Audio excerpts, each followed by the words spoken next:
Hello everyone, welcome to my channel Samanvay classes. आजच्या व्हिडिओमध्ये बघणार आहोत आपण पदावली। पदावली म्हणजे काय? तर बऱ्याच विद्यार्थ्यांना पदावली सोडवताना प्रश्न पडतो की पदावली कशी सोडवायची। बऱ्याच विद्यार्थ्यांचं उदाहरण पण चुकतात। तर त्याचे काही नियम दिलेले आहेत। त्या नियमानुसार जर आपण पदावली सोडवली तर आपलं उदाहरण कधीच चुकणार नाही। तर पदावली म्हणजे बेरीज, गुणाकार, भागाकार, वजाबाकी हे सर्व क्रिया एकाच उदाहरणामध्ये येतात। तर त्या सर्वात सुरुवातीला गुणाकार करायचा की भागाकार करायचा की वजाबाकी करायची ते आपण या उदाहरणामध्ये बघणार आहोत। त्याचे काही नियम दिलेले आहेत, तर लक्ष द्या आणि व्हिडिओ शेवटपर्यंत बघा। सर्वात पहिला नियम आहे आपला कंस सोडवा। तर आपल्या या उदाहरणामध्ये कंस दिलेले आहे, त्याला अंडरलाईन करून घ्यायचे। सर्वात पहिले काय करायचं, आपल्याला कंस सोडून घ्यायचे आहे। 18 + 6 24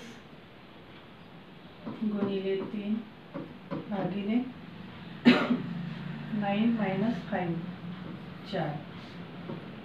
पहिला नियम सोडवला आपण, कंस सोडवा।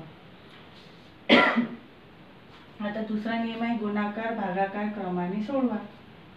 तर काय आलेलं आहे आपलं, सर्वात पहिले गुणाकार भागाकार क्रमाने सोडवा। सर्वात पहिला आपला आलेला आहे गुणाकार। तर आपल्याला इथे गुणाकार करायचा आहे। 24 गुणिले 3 3 चौक 12 चौगुला 1 3 दुणे 6 आणि 1 7 72 भागिले 4। आता काय करायचं आहे, आपल्याला भागाकार करायचा आहे। 4 भागिले 72। आता 4च्या फळ्यात 72 येत नाही, म्हणून 4 × 4 4 दुणे 8, म्हणजे 4 पेक्षा छोटी संख्या येत नाही, म्हणून 4चा भाग द्यायचा। 4 × 1 4 7 × 4 गेले 3 खाली 2 आणले 32 4 × 8 32।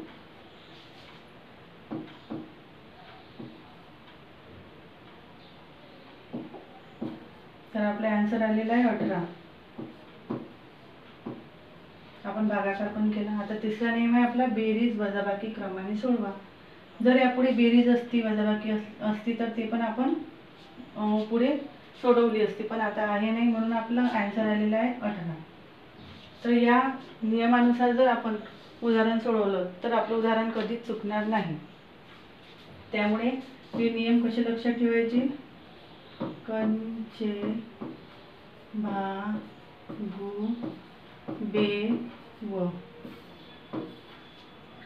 कण म्हणजे कंस सोडवा, भागाकार गुणाकार, भागू म्हणजे भागाकार गुणाकार, आणि बे म्हणजे बेरीज, व म्हणजे वजाबाकी।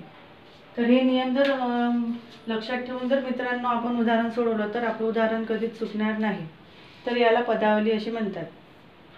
तर तुम्हाला व्हिडिओ आवडला असेल तर लाईक, शेअर आणि सबस्क्राईब करा।